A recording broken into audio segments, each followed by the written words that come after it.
ఇప్పటికీ ఈ సెమినార్ 2 రోజులుగా సాగుతూ ఉంది. దీనికంటే ముందు ఓపెన్ యూనివర్సిటీలో కూడా ఇదే అంశం మీద సెమినార్ నడిచింది.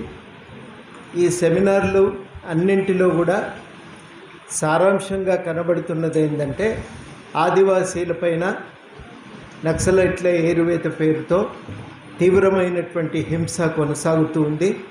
ఈ హింసను ఆపాలి అని చాలా మనమందరం కూడా గమనించవలసిన ప్రధానమైన విషయం ఏంటంటే, వనరులపైన అధికారం కోల్పోవటమే ఇవాళ ఆదివాసుల వెనుకబాటుతనానికి ప్రధాన కారణం. ఒకప్పుడు అడవులనే ఇల్లు చేసుకొని బతికింది. ఆ అడవుల్లో వనరులపైన సంపూర్ణమైన అధికారాన్ని కలిగి ఉన్నారు. బ్రిటిష్ వాళ్ళు వచ్చిన తర్వాత ఆ అడవుల చుట్టూ గీత గీసి ఇది మా ఆస్తి అని ప్రకటించారు. ఈ భూములన్నీ మావే, మీకు ప్రత్యేకంగా పట్టా దొరికితే మీవైతాయి, పట్టా లేనంత భూములన్నీ కూడా గవర్నమెంట్వే అని అదొక నిర్ణయం చేసింది. ఈ 2 నిర్ణయాల తర్వాత ఆదివాసులు కూడా పట్టా చేసుకోవచ్చు. లెక్క ప్రకారం అయితే అప్లికేషన్ పెట్టుకుంటే పట్టా అవుతుంది. కానీ ఆదివాసుల సాగు పద్ధతులు వేరు. ఒక భూమిని తీసుకొని దున్నిన తర్వాత కొంతకాలం పాటు ఆ భూమిని దున్ని వదిలిపెట్టి ఇంకొక భూమి దున్నుకోవటానికి వెళ్తారు. ఆ ఇంకో భూమి తర్వాత 3వసారి ఇంకో భూమి దున్నుతారు. దీన్ని మనం షిఫ్టింగ్ కల్టివేషన్ అంటాం. పోడు వ్యవసాయం మన మామూలు భాషలో. పోడు వ్యవసాయం చేసే వాళ్ళకి ఒక దగ్గర పట్టా తీసుకోవటం అనేది సాధ్యం కాదు. ఆదివాసీ సంప్రదాయం ప్రకారం ఏది దున్నుకుంటే అది వాళ్ళ భూమి అవుతుంది. ఆ దున్నుకుంటున్న భూమి వారిది అయినప్పుడు ఆ భూమిని ఇంకొకరు జోక్యం చేసుకోరు. ఒకవేళ వదిలిపెట్టినా మళ్ళీ ఆయన వెనక్కి రాడనుకునేదాకా ఇంకొకరు ఆ భూమికి మీదికి వెళ్ళరు. కానీ ఈ పోడు వ్యవసాయానికి ఒక గుర్తింపు లేదు, భూమిపైన హక్కులు లేవు. ఆ లేకపోవటం చేత ఆ భూములను కూడా బయట నుంచి వచ్చినటువంటి వాళ్ళు తమ పేరు మీద నమోదు చేయించుకోవటం ప్రారంభమైంది. అట్లా భూముల మీద కూడా అధికారం చెదిరిపోయింది. చెదిరిపోతే 3వ దశలో జరిగింది ఏంటంటే, అడవులు పోయినాయి, భూమి పోయింది, తిరుగుబాటు తప్ప ఇంకో పరిష్కారం లేకుండా పోయింది. మన తెలంగాణ ప్రాంతంలో మొత్తంగా ఆదిలాబాద్లో కొమరం భీం చేసిన తిరుగుబాటుకు ఇది నేపథ్యం. వాస్తవానికి మొత్తం ఆదిలాబాద్లో వాళ్లకు ఒక భూమిపైన అడవులపైన ఆధిక్యత ఉండేది. నీళ్లు నిధులు అన్నీ వాళ్ళ సొంత ఆస్తిగానే కొనసాగినాయి. కానీ బ్రిటిష్ వాళ్ళు 19వ శతాబ్దం చివరిలో తెచ్చిన చట్టాలు కానీ, ఆ తర్వాత బ్రిటిష్ పాలకులు తెచ్చిన చట్టాలు కానీ, భారతదేశంలో హైదరాబాదులో కూడా అవే చట్టాలు పునరావృతమైనాయి. ఈ పునరావృతమైనటువంటి ఈ చట్టాలు ఇవన్నీ కూడా వాళ్ళ హక్కులను తీసుకున్నాయి. ఆ హక్కులను ఒకందుకు భూమి మీద హక్కులను కల్పించే లక్ష్యంతో వచ్చిన చట్టాలను ప్రభుత్వం అంటది. కానీ ఆదివాసులకు భూమితో కానీ అడవితో ఉన్న కానీ సంబంధాలను తెంచేసింది. అటవీ చట్టం, ప్రభుత్వం తెచ్చిన అటవీ పరిరక్షణ చట్టం, ప్రభుత్వాలు తెచ్చిన రెవెన్యూ చట్టాలు కూడా మొత్తానికి ఆదివాసుల హక్కులను అవి విధ్వంసం చేసినాయి. ఈ విధ్వంసం చేసిన తర్వాత ఎప్పుడైతే ఇది భూమి మార్కెట్గా మారిందో, అడవులు కూడా వనరులుగా మారిపోయినాయో, అప్పుడు దాని వెంటనే గిరిజనేతర ప్రాంతాల నుంచి కాంట్రాక్టర్లు కానీ, లేక మనీ లెండర్స్, వడ్డీ వ్యాపారస్తులు కానీ, లేకపోతే సరుకులు కొని వ్యాపారం చేసేటువంటి వాళ్ళు కానీ, వీళ్ళందరూ వ్యాపారస్తులు కానీ అక్కడ బయలుదేరారు. వాళ్ళు బయలుదేరిన తర్వాత ఆదివాసుల యొక్క ఆస్తులు ఏమన్నా మిగిలి ఉంటే అవి ఈ క్రమంలో అవి సంపూర్ణంగా వాళ్ళు కోల్పోయింది. ఇది చరిత్ర పరిణామం. ఆ హక్కులు కోల్పోయిన తర్వాత, ఈ తిరుగుబాట్లు చేసిన తర్వాత భారత రాజ్యాంగం కొన్ని ప్రత్యేక హక్కులను కల్పించింది. అవి షెడ్యూల్ 5, షెడ్యూల్ 6. ఈ షెడ్యూల్ 5, షెడ్యూల్ 6 ప్రకారం ఆదివాసీ ప్రాంతాల ప్రత్యేక పరిస్థితులకు తగ్గట్టుగా చట్టాలు చేయాలి. వాటిని రెగ్యులేషన్ అంటారు.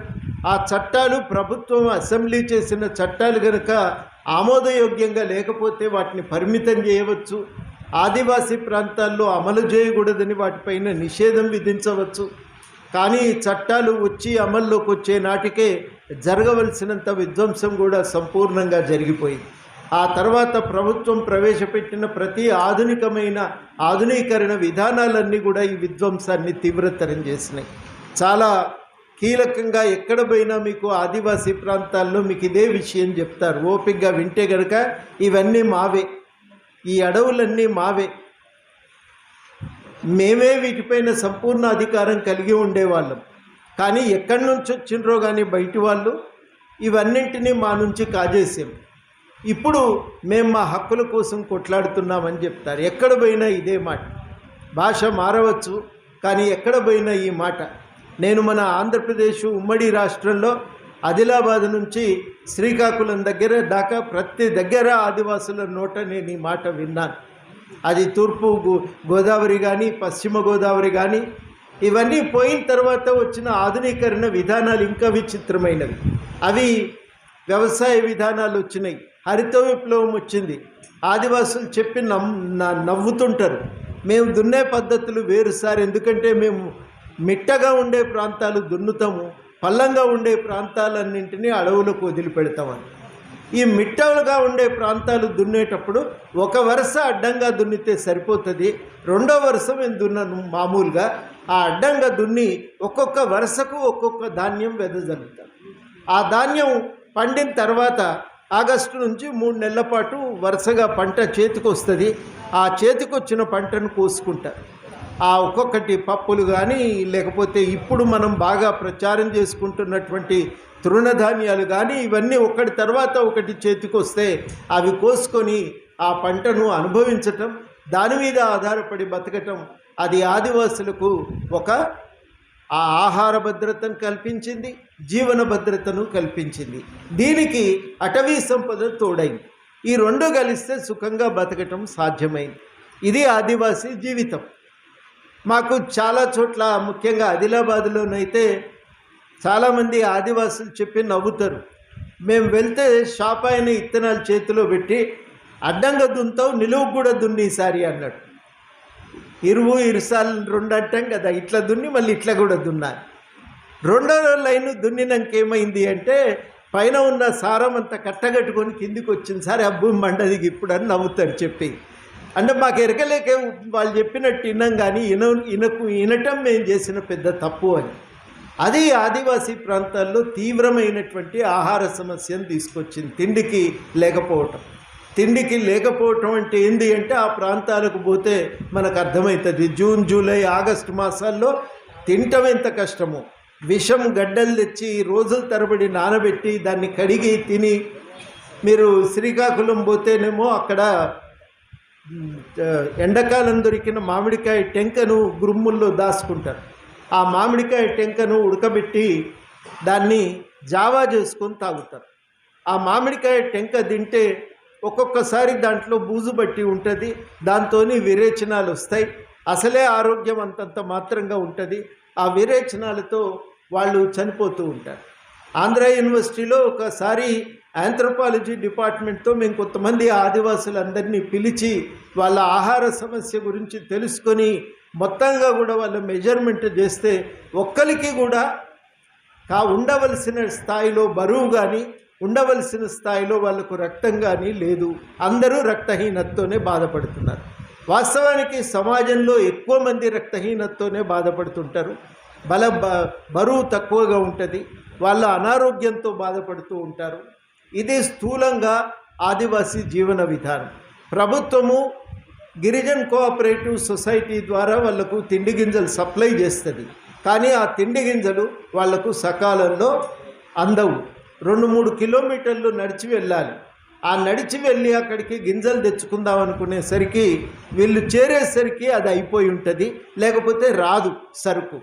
అట్లా చాలాసార్లు ఇబ్బంది పడతారు. ఈ విషయాన్ని చాలాసార్లు సుప్రీంకోర్టు దృష్టికి కూడా తీసుకుపోవటం జరిగింది.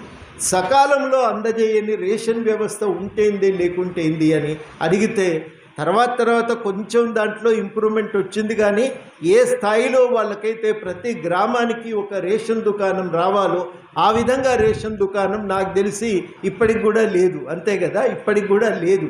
అది ఉన్నటువంటి ఒక వాస్తవము.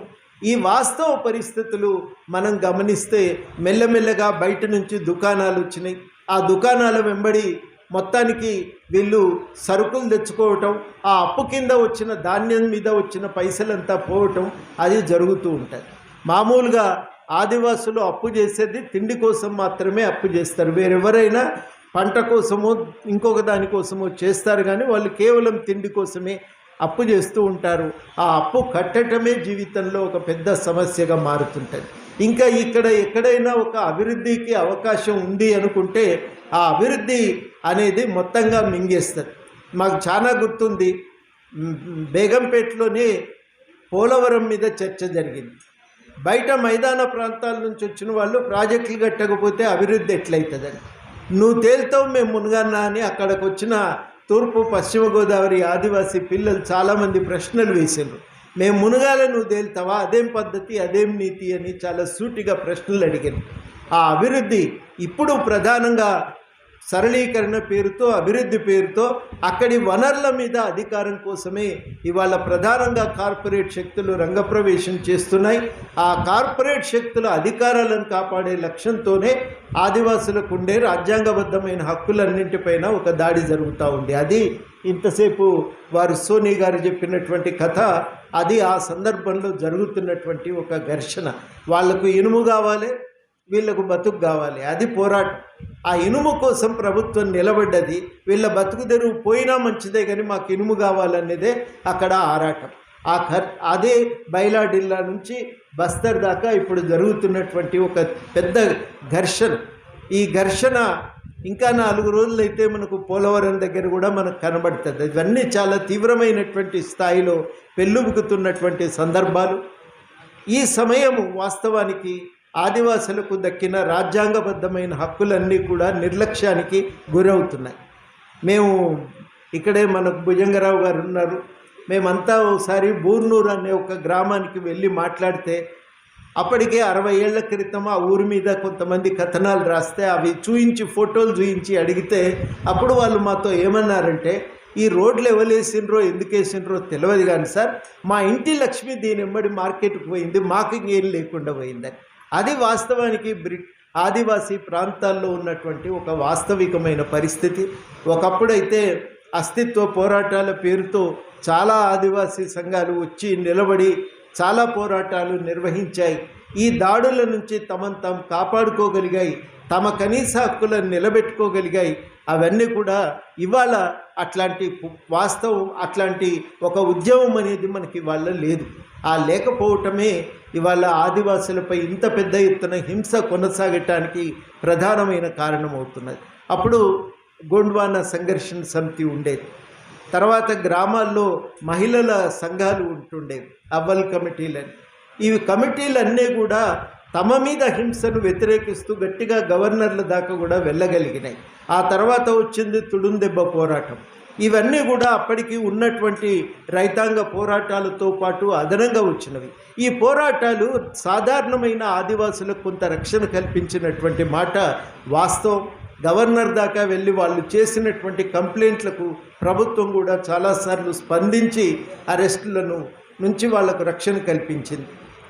గొర్రెలను, మేకలను అరెస్ట్ చేసిన సందర్భాల్లో కూడా చాలా తీవ్రమైనటువంటి తిరుగుబాట్లు చెలరేగినాయి. ఇవి మనకు ఒక భాగంగా ఉన్నప్పుడు తప్పనిసరిగా ఆదివాసులకు ఒక రక్షణ కలుగుతుంది. ఈ పోరాటాల ఫలితంగానే పేసా చట్టం కూడా వచ్చింది.